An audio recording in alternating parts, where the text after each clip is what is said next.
অনুষ্ঠানে আমাদের মাঝে উপস্থিত আছেন লালপুর উপজেলা পরিষদের সম্মানিত চেয়ারম্যান জনাব ইসলামুল আহমেদ। উপস্থিত আছেন জনাব মোহাম্মদ গোলাম নবী, জেলা প্রাথমিক শিক্ষা অফিসার নাটোর। উপস্থিত আছেন উপজেলা শিক্ষা অফিসার জনাব আলিয়া ফেরদৌসী, জনাব আনারুল ইসলাম ইউনিভার্সিটি ইন্সট্রাক্টর। উপস্থিত আছেন জনাব জহুরুল ইসলাম, সহকারী উপজেলা শিক্ষা অফিসার। উপস্থিত আছেন জনাব মোহাম্মদ জয়নাল আবেদিন, ফিল্ড ম্যানেজার, এবং Mohammad Mohammad Hossain, senior literacy program officer, হরিশরীর বাংলাদেশ। সেই সাথে যে 30টি প্রাথমিক বিদ্যালয় ফেজ আউট হচ্ছে আজকে, 30টি বিদ্যালয়ের প্রধান শিক্ষক শিক্ষিকাগণ, সংশ্লিষ্ট একজন করে শিক্ষক শিক্ষিকাবৃন্দ এবং 30টি প্রতিষ্ঠানের এসএমসি সভাপতিগণ, সবাইকে এই ভর দুপুর বেলায় ক্ষুধার্ত পেটে সালাম জানাচ্ছি। আসসালামু আলাইকুম। বক্তব্য দেওয়ার একেবারে অনুপযুক্ত সময়, একে তো 2:30 পার হয়ে গেছে, তার উপর আবার আমাদের একজন এসএমসি সভাপতি মহোদয় যা কিছু বলে গেলেন, এখন নারী ইউনিয়ন হিসেবে কথা বলতেও ভয় লাগছে যে কি বলে ফেলি, পরে আবার আমাদের সম্মানিত পুরুষ সমাজে যদি আবার হাতে ঘা লেগে যায়। চেষ্টা করবো খুবই সংক্ষেপে কথা বলতে। রুম টু রিড বাংলাদেশের যখন মধ্যম আয়ের দেশে পরিণত হয়েছে, বাংলাদেশে যখন জালের মতো ছড়িয়ে পড়া, মাকড়সার জালের মতো ছড়িয়ে ছিটিয়ে থাকা এনজিওকে সরকার বন্ধ করে দিয়েছে, প্রয়োজন নাই তাই, কারণ বাংলাদেশ সক্ষম হয়েছে, উন্নয়নশীল দেশে পরিণত হয়েছে। এটার একটা ইন্ডিকেটর উন্নয়নশীল দেশে। সেই সময় রুম টু রিডের মতো একটা এনজিও তার অবস্থান তৈরি করে নিয়েছে যখন সব এনজিও বন্ধ হয়ে যাচ্ছিল। তো এ থেকেই বোঝা যায় যে আসলে তাদের কার্যক্রমটা কতটা সরকার বান্ধব, কতটা প্রয়োজনীয়, সরকারের যে লক্ষ্য সেটি বাস্তবায়নের ক্ষেত্রে কতটা সহায়ক। এই জন্য রুম টু রিডকে ধন্যবাদ। আর রুম টু রিডের নিজস্ব যোগ্যতায় তারা সরকারের এই সময়ে প্রায় উন্নত দিকে চলে যাওয়া একটা বাংলাদেশে তারা এনজিও হিসেবে সরকারের পাশাপাশি গ্রাম অঞ্চলে প্রাথমিক বিদ্যালয়ের ভূমিকা রাখতে পেরেছে বা রাখছে। আমাদের আলাদাভাবে এই এনজিও কার্যক্রমকে প্রশংসা করার কিছু নেই, কারণ আমাদের যারা উপকারভোগী শিক্ষকবৃন্দ তারাই দেখেছেন যে এটা আপনাদের প্রতিষ্ঠানের জন্য কতটুকু কার্যকরী হয়েছে। তারা আমাদেরকে দেখিয়ে দিয়েছে যে লাইব্রেরি আমাদের সকলের প্রয়োজন, আমরা জানি বাচ্চাদের বেড়ে ওঠার জন্য, কিন্তু কয়জন জানার পরে তৈরি করতে পেরেছি। নানান কারণের ব্যাখ্যা এখন দিতে যাচ্ছি না। তার মধ্যে অন্যতম একটা কারণ হলো স্কুলের জায়গা সংকুলান, তাই না? ক্লাসরুম স্টুডেন্টের তুলনায় কম। তারপরেও তারা কিন্তু এই নতুন আইডিয়া দিল যে আলাদা ক্লাসরুমের প্রয়োজন নয়, পোর্টেবল লাইব্রেরিও হয়, লাইব্রেরিকেও বিভিন্ন জায়গায় স্থানান্তর করা যায়, সেরকমও লাইব্রেরি হয়, চলমান ক্লাসরুমের মধ্যেও লাইব্রেরি স্থাপন করা যায়। এই যে নতুন আইডিয়াটা দিয়ে বিভিন্ন, আর আপনারা দেখবেন যে এই এনজিও কার্যক্রমগুলো প্রাথমিক বিদ্যালয়ের সাথে কেন সবাই প্রশংসা করছে, কারণ খুবই ডিসিপ্লিন, ছোট ছোট বিষয়গুলো তারা মনোযোগ দিচ্ছে, সৌন্দর্যের দিকেও প্রচুর খেয়াল করে। যে একটা ব্যানার, নিশ্চয়ই এই যে পেছনে যে ব্যানার, আমি নিশ্চিত এই ব্যানার তৈরির ক্ষেত্রেও প্রত্যেকটা লেখা কতটুকু গ্যাপে হবে এটাও তারা গবেষণা করেছে। কোন কালার কম্বিনেশন করলে বেশি ভালো ফুটে উঠবে, কোনটাতে ছবি ভালো হবে, তাতে মেসেজ ক্লিয়ারলি প্রকাশ পাবে, এরকম প্রত্যেকটা বিষয়ে তারা যে অনেক গবেষণা করে বাস্তবে কাজ করে, সেটা কাজের ধরন দেখলে বোঝা যায়। বইগুলো খুবই পাতলা পাতলা, যেখানে সামান্য কটা করে কথা, ছবি বেশি, অথচ সেই ছোট্ট কথার মধ্যে প্রত্যেকটা বই কিছু না কিছু মেসেজ আছে। কেমন করে বলতে পারছি? কারণ উপহার হিসেবে আমার ক্লাস 1-এর সন্তানের জন্য তারা আমাকে বইগুলো প্রোভাইড করেছে অ্যাকসেপ্ট করে, ফলে বাচ্চাকে দেওয়ার আগে আমি নিজেই পড়ে নিয়েছি, যার কারণে বুঝতে পেরেছি যে প্রত্যেকটার মধ্যে কিছু না কিছু মেসেজ আছে এবং খুবই আকর্ষণীয় করে সেগুলো তৈরি করা, সেখানে লেখক কে, সেখানে আঁকিয়ে কে আলাদাভাবে লেখা। এবং মজার বিষয়, এই ক্লাস 1-এ পড়া আমার শিশু, সে কিন্তু স্কুল থেকে লেখা শিখে নাই, রুম টু রিডের বই পড়ে সে নিজে এখন ডায়েরি নিয়ে গল্প লেখে, ছড়া লেখে এলোমেলো করে, এবং উপরে লিখে দেয় লিখেছেন তার নিজের নাম, এঁকেছেন তার নিজের নাম। আমার খুবই মজা লাগে এটাতে। ও সে এখন গল্প লিখছে এবং লিখেছেন এঁকেছেন দিয়ে নিজের নামে লিখছে। তো এই জিনিসগুলো আসলে খুবই ইফেক্টিভ। দেখেন বিভিন্ন কর্মসূচি, বিভিন্ন ওয়ার্কশপ, বিভিন্ন ট্রেনিং আপনারা করে থাকেন। ট্রেনিংয়ে সাধারণত 2টা পোর্শনে ভাগ থাকে। একটা কি বক্তব্য, আরেক অংশ হচ্ছে অ্যাক্টিভিটিস। যদি 30 মিনিট বক্তব্য থাকে আর 30 মিনিট অ্যাক্টিভিটিস থাকে, আপনারা দেখবেন অ্যাক্টিভিটিসের 30 মিনিট শেষ হয় মনে হয় যে 5 মিনিটে, আর বক্তব্যের 30 মিনিট শেষ হয় মনে হচ্ছে 2 ঘন্টা পার হয়ে যাচ্ছে, তাও শেষ হচ্ছে না। এখান থেকেই তো আমরা আরো ক্লিয়ার হই যে বাচ্চাদের আসলে কি দরকার। আমরা ম্যাচিউরড, আমাদের ধৈর্য বেশি, তাও আমরা বক্তব্যের সময় কেউ ঝিমাচ্ছি, কেউ উসফুস করছি, কেউ ঘড়ি দেখছি, তাহলে বাচ্চাদের কি অবস্থা হবে? তাদেরকে আমরা জোর করে বলছি পড়ো, আর আমরা রিডিং করে যাচ্ছি। কোনোদিনও তাদের মাথায় এটা ঢুকবে না। আপনার আমার ক্লাস 1 2 3 মনে করেন, যেই টিচারগুলো আমাদেরকে এখানে রিডিং পড়াতো, আমরা কিভাবে সময় কাটাতাম? দুষ্টুমি করে, চুপি চুপি বন্ধুর সাথে খাতায় আঁকিবুকি করে, তারপরে খাতায় কিছু খেলা খেলা যায়, এগুলো করে বারবার টিচাররা বকা দিচ্ছে। আর কিছু ক্লাস আমরা সেই টিচারদেরকে মনে রেখেছি যারা নানান রকম মজা করে আমাদের পড়া বলতেন। ক্লাসটা শেষে মনে হতো এই টিচার খুব ভালো, যা পড়িয়েছেন সেটাও মনে থাকে, আর মনটা আনন্দে ভরা থাকে ছোট্টবেলায়। আমি আমার পুরো স্টুডেন্ট লাইফে সেই ছোট্ট থেকে শিক্ষক হতে চেয়েছি। শিক্ষকতা আমার স্বপ্নের পেশা, যার কারণে শিক্ষকদের প্রতি আমার যে সম্মান, এটা বিভিন্ন জায়গায় বক্তব্য দেওয়ার খাতিরে বা বলার খাতিরে হয়। সত্যিকার অর্থে এটাই আমি হতে চেয়েছিলাম। আমার যত খাতায় আমি শিক্ষক মানে কি হতে চাই লিখতে যা লেখা, আমি শিক্ষক হতে চাই লিখে সবসময় বেশি মার্ক পেতাম। কোনো কারণে এই পেশায় চলে এসেছি। যার কারণে কেন আমি শিক্ষক হতে চেতাম, কারণ শিক্ষকতা পেশা, শিক্ষকদের আমি নিজে খুব সম্মান করতাম। তাদের কাছ থেকে যে শিক্ষাটা পেতাম ওইটা আমার খুবই ছোট্ট মনে খুবই আমাকে দোলা দিত। যার কারণে আমার টার্গেট ছিল বাচ্চাদের শেখানোর উদ্দেশ্যে নয়, আমার টার্গেট ছিল আমি শিক্ষক হলে নিশ্চয়ই আমার স্কুলটা আমাকে এরকমই সম্মান করবে, আমাকে এভাবেই আমার কথা শুনবে, যেরকম মুগ্ধ হয়ে আমি শুনতাম। এই আশা থেকে শিক্ষক হতে চাইতাম। তো আল্লাহ নির্ধারণ করেন কাকে কিভাবে সম্মানিত করবেন, এটা তার বিষয়। হয়তো আল্লাহ মনে হয়েছে ওই মাধ্যমে না হয়ে এই মাধ্যমে সম্মানিত করা যায় এই মানুষটাকে, সেটি তিনি নির্ধারণ করেছেন। তো আমি বোঝাতে চাচ্ছিলাম যে ছোট মানুষদের ব্রেনে তার শিক্ষকদের জন্য বা মনে এমন একটা জায়গা থাকে যেটা অন্য কারোর জন্য থাকে না, এমনকি তার বাবা মার জন্যও না। বাচ্চাদেরকে আপনি যা শিখাবেন সেটাই সে একেবারে শিরোধার্য মনে করে। ওটা যদি বাবা মা বাসায় করে কারেকশন করে দিতে চেষ্টা করে, কোনোভাবেই কোনো বাচ্চা মেনে নেয় না, সাথে সাথে বলে না আমার টিচার এটা বলেছে, তুমি ভুল বলছো। বাবা মাকে 1 2 এর বাচ্চারা বলে দেয় মুখের ওপর। তাহলে আপনাদের অবস্থানটা কোন জায়গায় সেটা চিন্তা করতে হবে। আর আমাদের নতুন কারিকুলাম অসাধারণ একটা কারিকুলাম, প্রাথমিক থেকে শুরু করে হাই স্কুল পর্যন্ত। এটা কিন্তু হঠাৎ করে আকাশ থেকে নামিয়ে এনে বাংলাদেশে প্রচলন করা হয়নি। এটা বিশ্বের উন্নত দেশগুলোর পড়াশোনাকে গবেষণা করে সেটার সাথে বাংলাদেশের সামাজিক প্রেক্ষাপটকে মিলিয়ে তারপরে এই নতুন কারিকুলামটা চালু করা হয়েছে। যে মানুষ বাচ্চাদেরকে শুধু শুধু রিডিং পড়িয়ে জোর করে সেই রিডিংগুলো মুখস্থ করে খাতায় লিখিয়ে ফার্স্ট সেকেন্ড থার্ড নির্বাচন করে কোনো লাভ হয় না। যদি তাই হতো, এই যুগ যুগ ধরে বাংলাদেশে একজনও বিজ্ঞানী নেই কেন? কেন এই কাটাকুটি আঁকি বুকি প্র্যাকটিক্যাল কাজ এইসব করেই উন্নত দেশগুলো থেকেই সব বিজ্ঞানী বের হয়ে আসে, সেই প্রাচীন যুগ থেকে। সেই বাল্ব আবিষ্কার থেকে শুরু করে উড়োজাহাজ আবিষ্কার বলেন আর অন্য যে কোনো কিছু আবিষ্কার বলেন, ছোট্ট একটা কাগজ আবিষ্কার বলেন, কেন সেটা বাংলাদেশ থেকে বা বাংলাদেশের এশিয়া মহাদেশে বাংলাদেশের মতো যেসব দেশ যারা এই কমন ধারার পড়াশোনা করে সেখান থেকে হচ্ছে না কেন? যদি এটাই সঠিক হতো।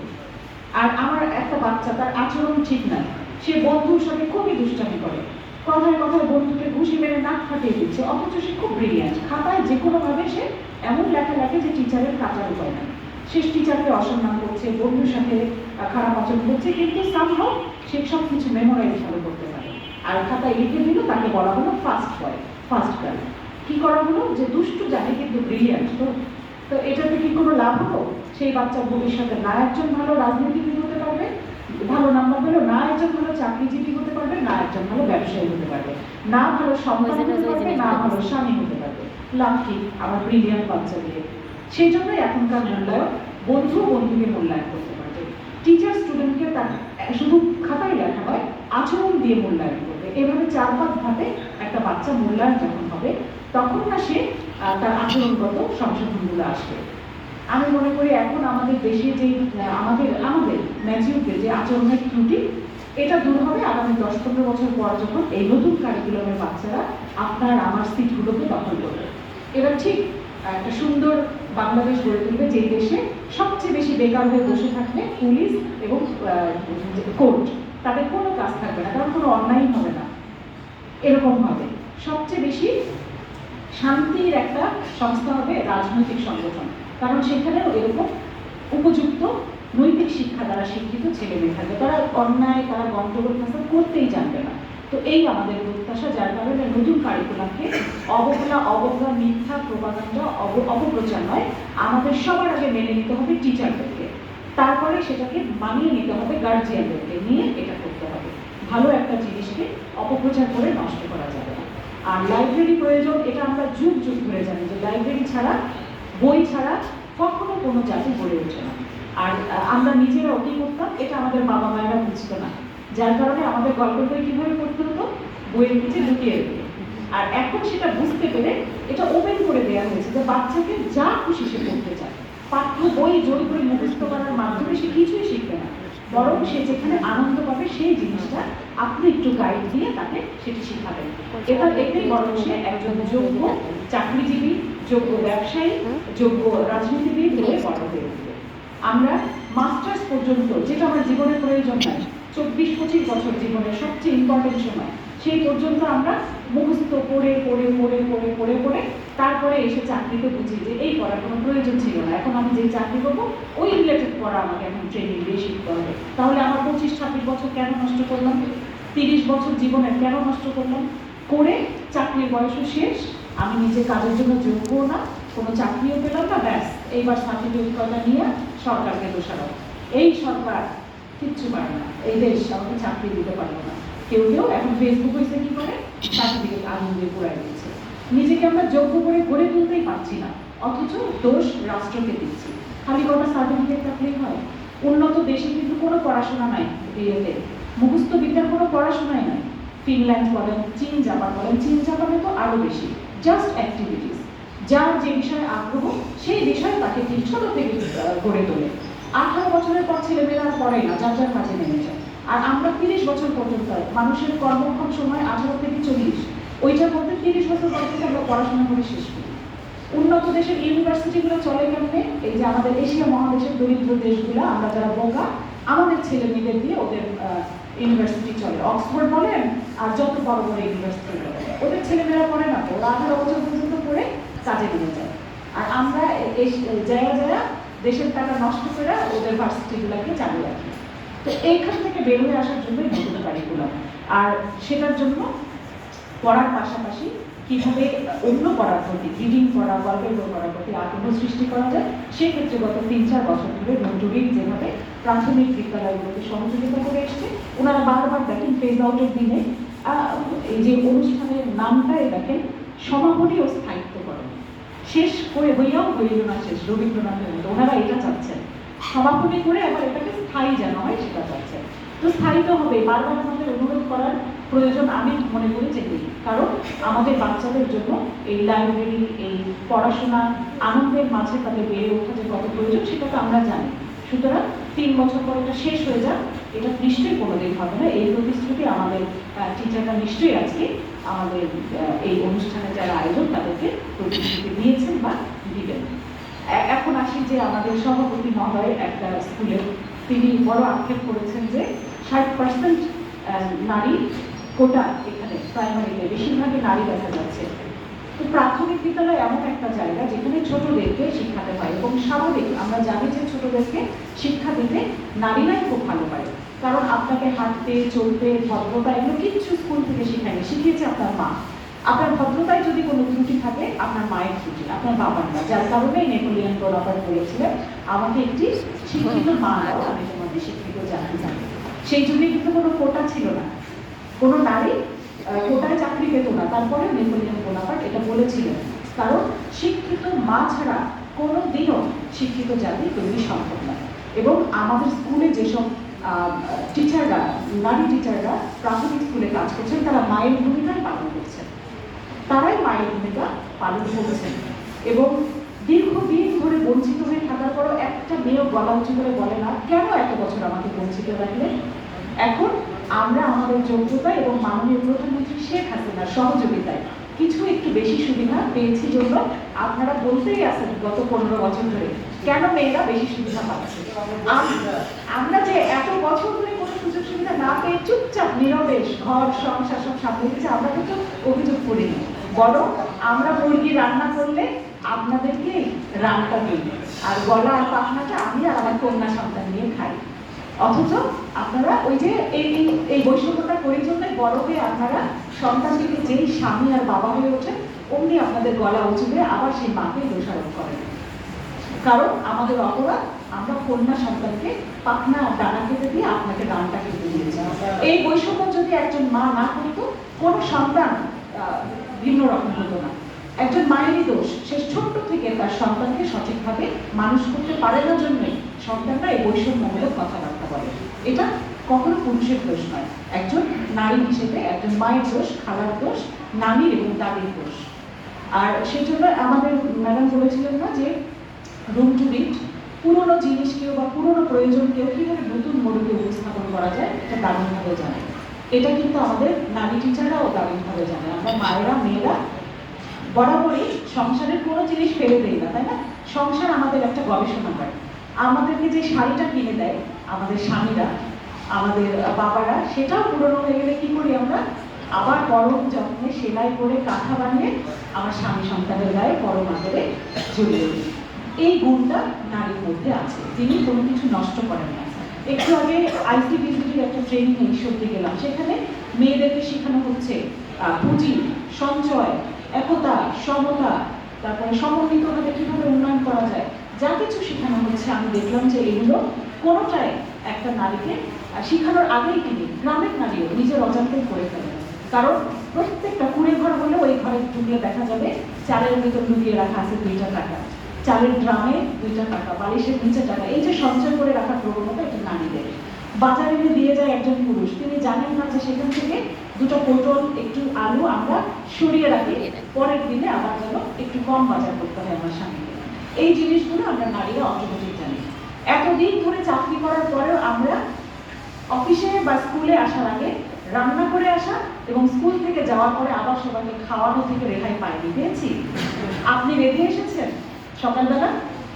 রেঁধে আসেননি, কিন্তু আপনার স্ত্রী যদি কোনো প্রাইমারি স্কুলের টিচার হয় তাকে অবশ্যই রান্না বান্না করে স্কুলে আসতে হয়েছে। আপনারা আমাদের কাছ থেকে চাকরির বেতনও নেবেন, আবার সংসারের সকল কাজও করিয়ে নেবেন। আমাদের বারবার প্রমাণ করতে হয় যে আমরা চাকরি করেও সংসারে কোনো অবহেলা করছি না। অথচ আমরা কখনো মাঠে খেলার সুযোগ পাই না, আমরা চায়ের দোকানে আড্ডা দেওয়ার সুযোগ পাই না, আমরা বাজারে বন্ধুদের সাথে হইচই করে রাজনীতির গল্প করে মনটা হালকা করতে পারি না। ওই ঘরের মধ্যে ঘুমড়ে ঘুমড়ে মরতে হয় আর প্রমাণ করতে হয় আমি একদিকে সংসার চালাচ্ছি, আমি সব্যসাচী, আমি দেবী, আমি আরেকদিকে স্কুল কলেজ করে টাকাও ইনকাম করে দিচ্ছি। আমাদের এখান থেকে রেহাই দেন, দেখেন কত কোয়ালিটি, আরো চাকরির ক্ষেত্রে কত কোয়ালিটি আমরা এনশিওর করতে পারি, খালি দেখবেন চেয়েছে। আর এখন যে স্থানগুলো মেয়েরা দখল করে নিচ্ছে সেটি কারো কোটায় নয়, কারো দয়ায় নয়, এটি হচ্ছে সমাজের সকলের সহযোগিতায় এবং মেয়েদের যোগ্যতায়। একটা মেয়ে তখনই সমাজের প্রতিষ্ঠিত হতে পারে যখন তার বাবা, ভাই, স্বামী তাকে সহযোগিতা করে। প্রত্যেকটা সফল মেয়ের পিছনে তার বাবা, ভাই, স্বামীর অবদান। তো সুতরাং আপনাদেরকে অনুরোধ করবো এই মানসিকতা থেকে বের হয়ে এসে বরং সকলে কাঁধে কাঁধ মিলে, 17 কোটি মানুষের অর্ধেক নারী অর্ধেক পুরুষ, কাঁধে কাঁধ মিলে সমতার ভিত্তিতে, সমান অধিকার না, সমতা, যার যেটা প্রয়োজন। আমার প্যান্ট শার্ট প্রয়োজন নাই, আমার শাড়ি প্রয়োজন, কিন্তু কাজের ক্ষেত্রে সমতা এনে আমরা একসাথে দেশকে এগিয়ে নিয়ে যাব, এই প্রত্যাশা ব্যক্ত করছি। এবং রুম টু রিড যে মহান উদ্দেশ্য নিয়ে আমাদের বাংলাদেশে 3-4 বছর ধরে কাজ করে যাচ্ছে, সেটি যেন লালপুর উপজেলায় সঠিকভাবে বাস্তবায়ন করতে পারি আমরা। যে কটা প্রতিষ্ঠান ফেজ আউট হলো, আমাদের এই ওনাদের মনোবাসনা যে স্থায়ীকরণ, এটা যেন আমাদের যোগ্যতায় আমরা আমাদের বাচ্চাদের প্রয়োজনে স্থায়ী করতে পারি, এই প্রত্যাশা ব্যক্ত করে আজকের আয়োজকদের ধন্যবাদ জ্ঞাপন করে এবং এখানে বক্তব্য দেওয়ার সুযোগ দেওয়ার জন্য কৃতজ্ঞতা জ্ঞাপন করে আমি আমার বক্তব্য এখানে শেষ করছি। জয় বাংলা, বাংলাদেশ।